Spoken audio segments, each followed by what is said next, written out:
na thial hui chuk vein ngai thletu le thlitu zong zong te chi bei ve kule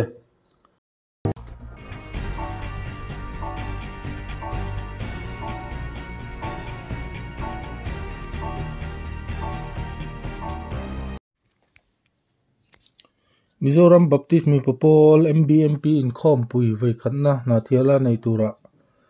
vo in tlai he chanchin buat sai lai tlai dar nga thleng khan palai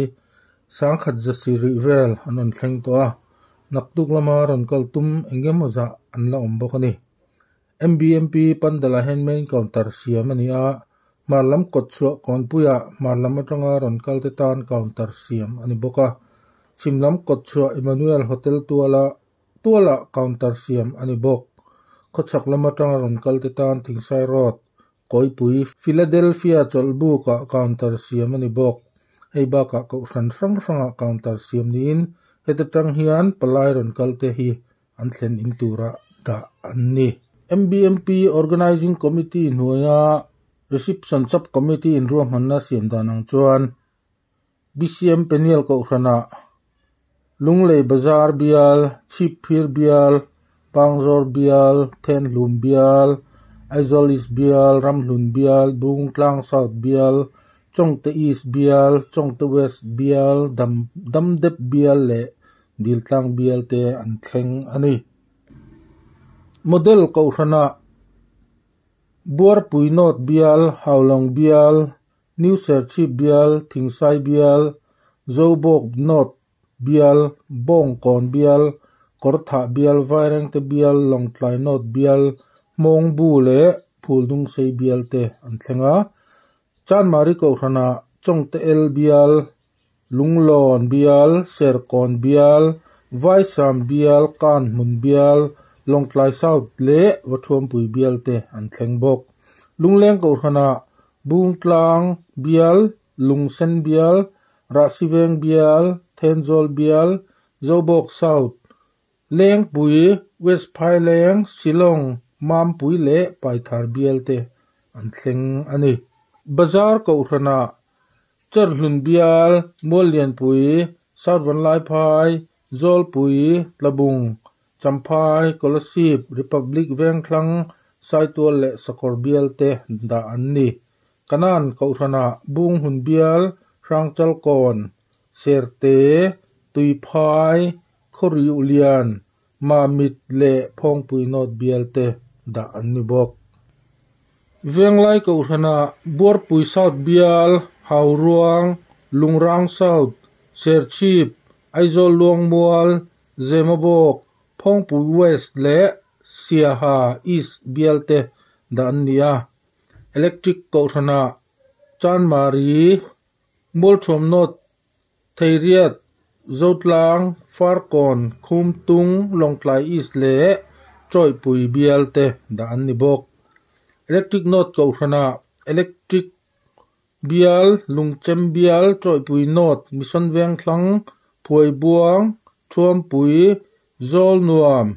aizol zotlang le aizol central bial te da anni naupang kumsom pakon hoilam rul hut lopek bei pui thlang na National Deworming Day chu voin chuma dar somle chan vekhan Nathil District Health Department bultumin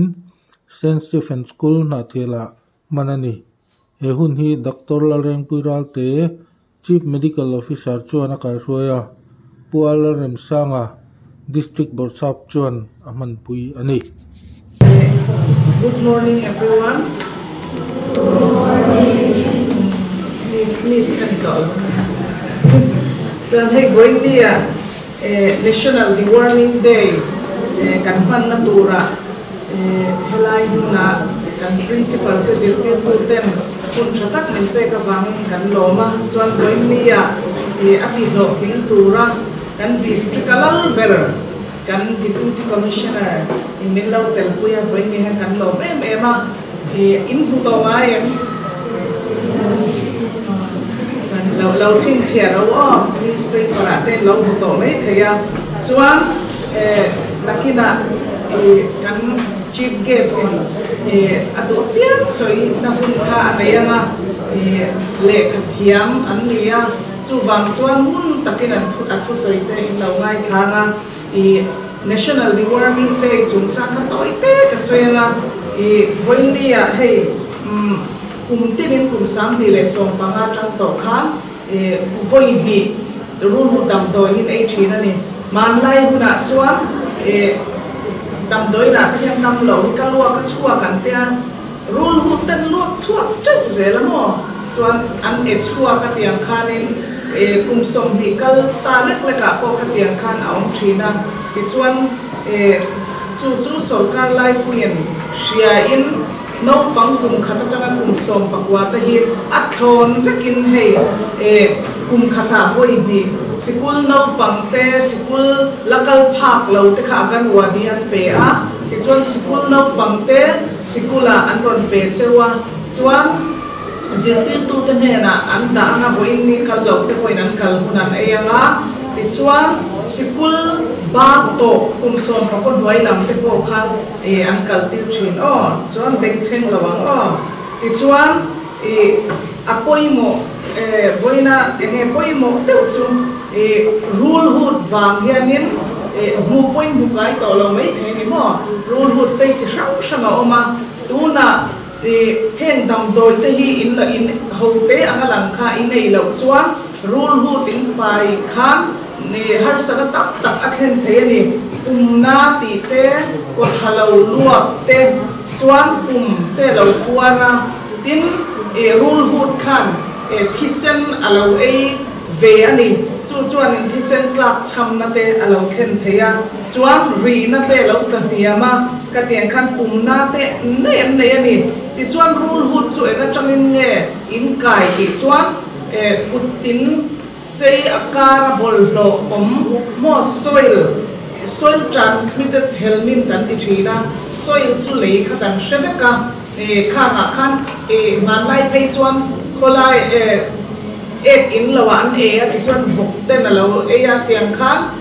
in fia ma lei ten khoi le a kubin sil lawa khan rule hood no kha in lo in khil ya mo alo lu ta ti chuan puya alo in tha dara tiang khan rule hood in lo kai thina ni chu wang chuan poimo deuh mai chu zo in kut vai takin sa bun nen sil tur dia kut tin sei lo tur kut tin le rek tur ti chuan kut kha sa bun nen sil tur mi a chuan tuna chuan in open defecation free chu wang chuan kholaya mei in hunga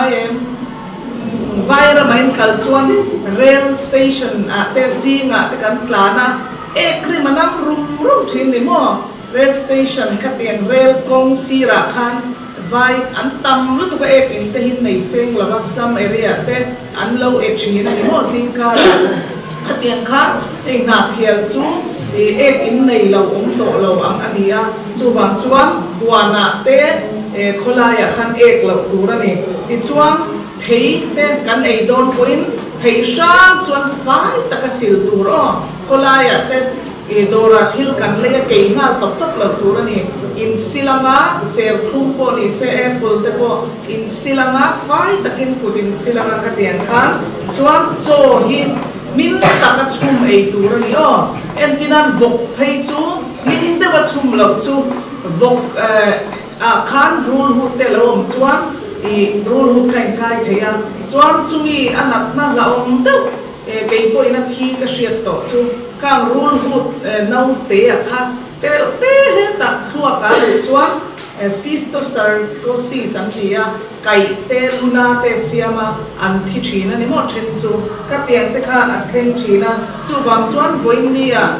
sarkarina National Deworming Day ati hian rule hu dam doi that takin pai ru ko tur in eyanga chuan August kha in le bokanga ka thate in lo ei don nia ka ke ma lama tang chuan ka tu soi tu ni mai sela chuan tuna principal of father I would like to request father to say anything whatever you want. And after that, we will call upon our Deputy Commissioner to deliver whatever he wishes.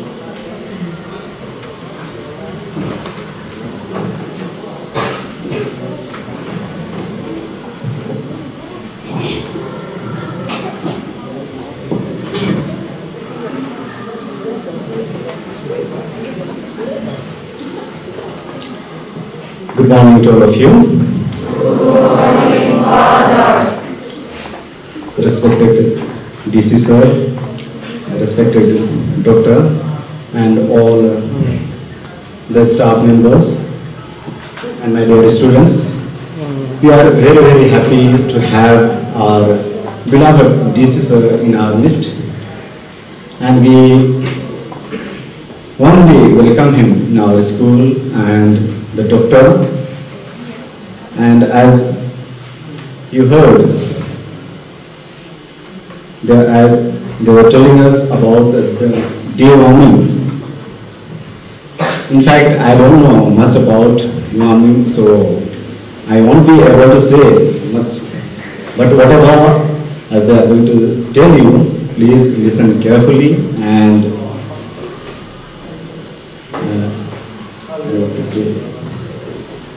so with these words, I end my speech. So once again, as a sign of welcome, let us give a big clap for all of them.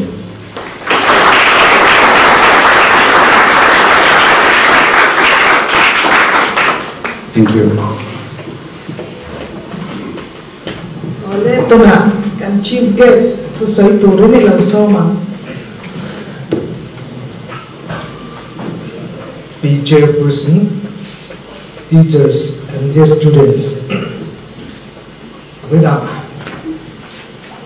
Tilai Untreway, then they Tilai school he run to he got to China, Masehun can they look China, Titan look up one can the Chilin Tilaya, Zilai no bomb, fill that de Nakida Natiali. Qua xoay tu với một đặc tất quốc gia mà India có khả năng thế từ vòng chuan với na cái program này hi achha đấy à thì là Roman Catholic in Catholic then school cha tak mai min din saka alo mo cái đấy ni I'm very happy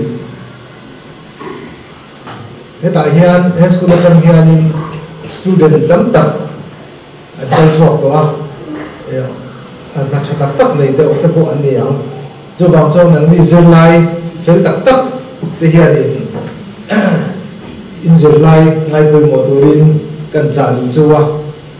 hei voina National Deworming Day dia India ram hum puya voina hian no pang target group te ne na ru lo pek na Untui and Lea.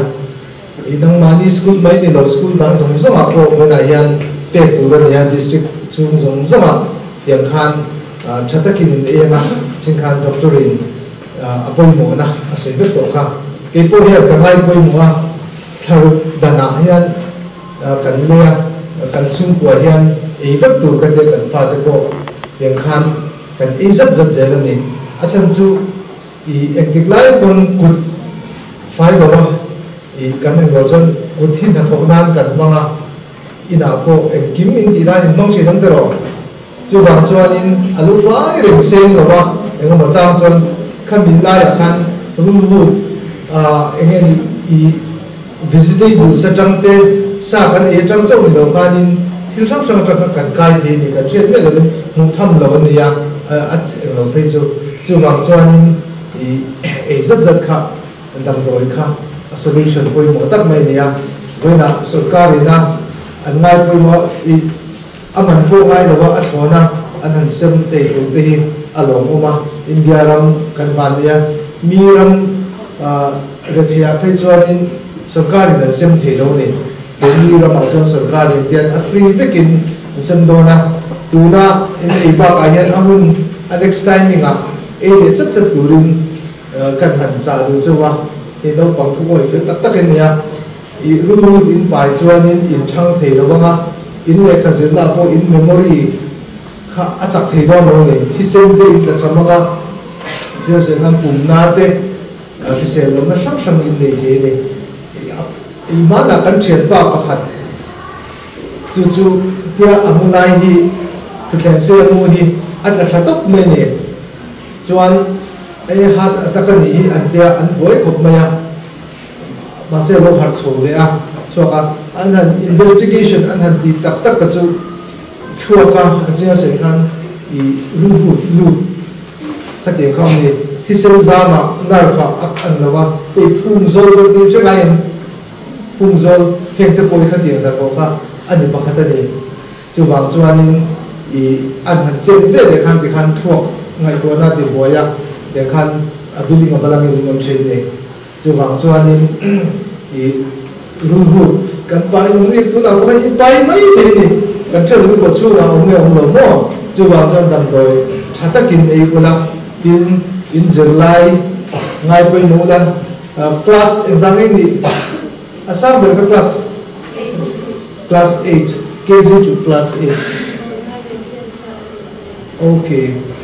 khatiang kha in nia class 8 te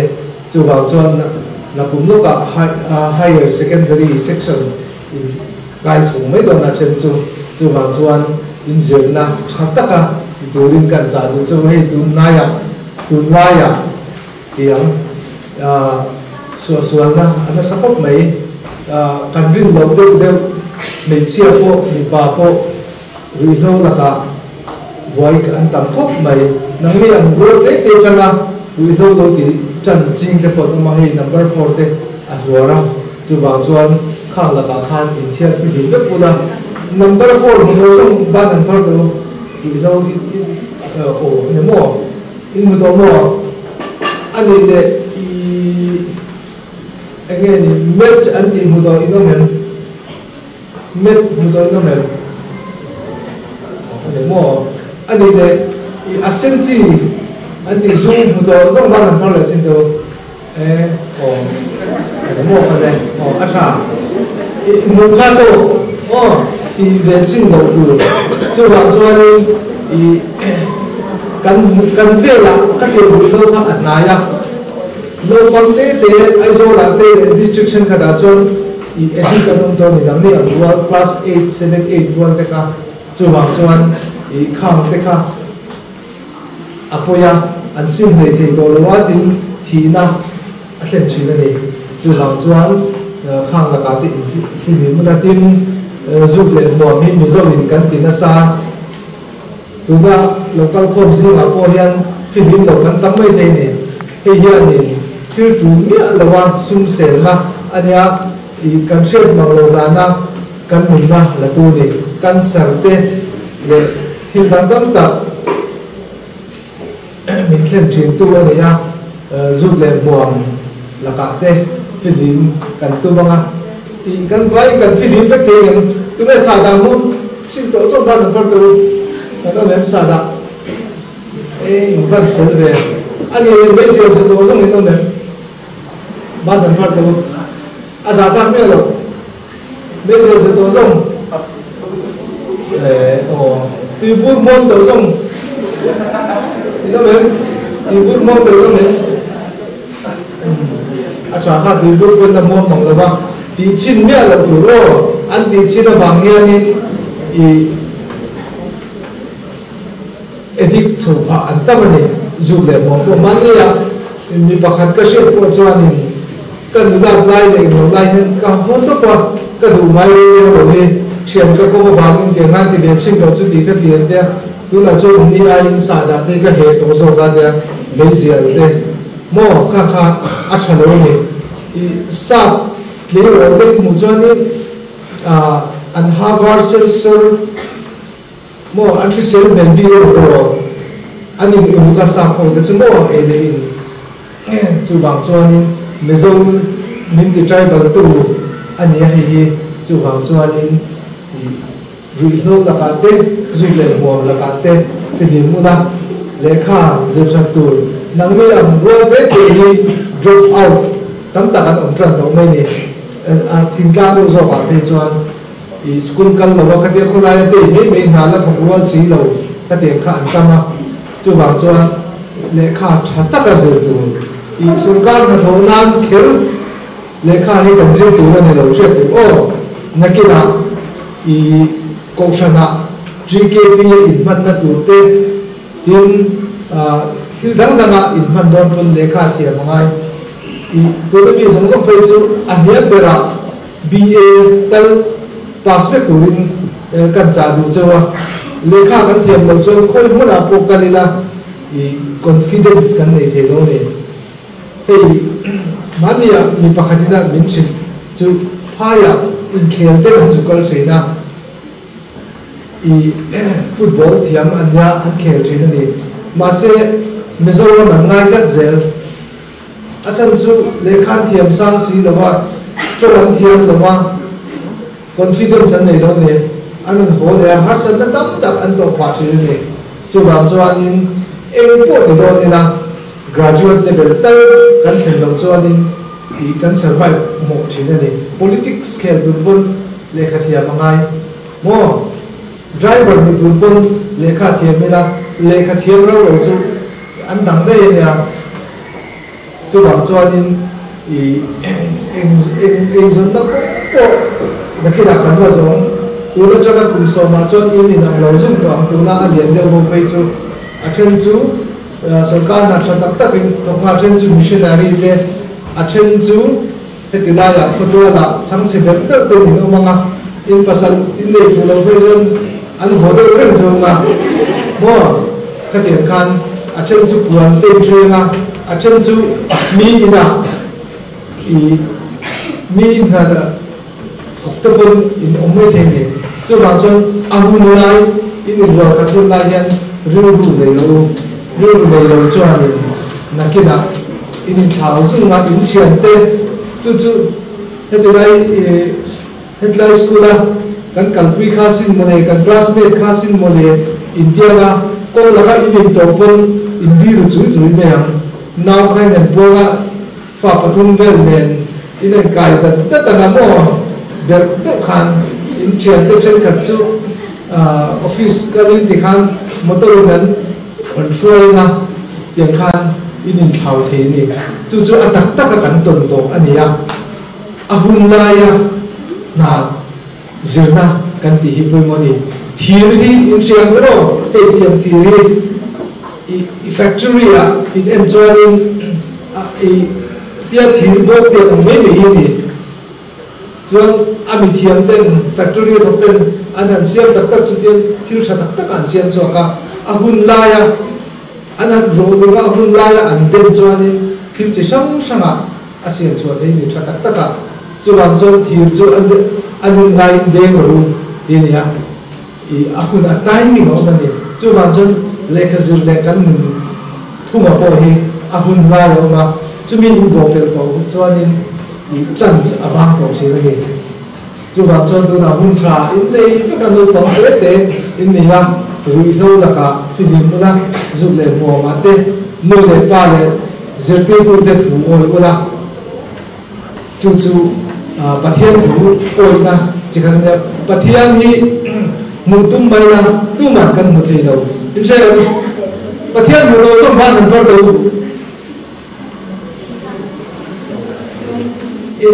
ina ben pathian mu lo som ani le zirtin tu mu lo som ban an par do o ani le nu le pa la nei som ban an par do ko o acha kha le ya kan pathian ani kan nu le pa le kan zirtin tu kan teachers te hi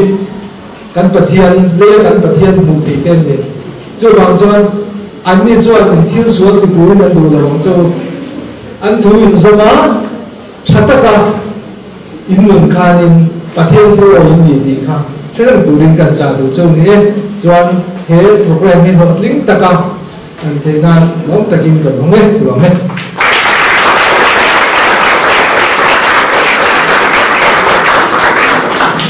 ole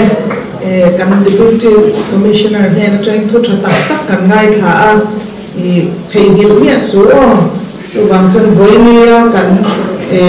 decision hi kum tam tak mua kan om dan tu shu tu to na ni do na ni tin công việc kan zo zel kha apoi mo em mani ti chuan hi kan DC in the National Warming Day 2023 kha a hong to a chu bang chuan dam doi hi pani khat chu min bal sak ve anga ti chuan kai ma ni hun chu a to bang lo ve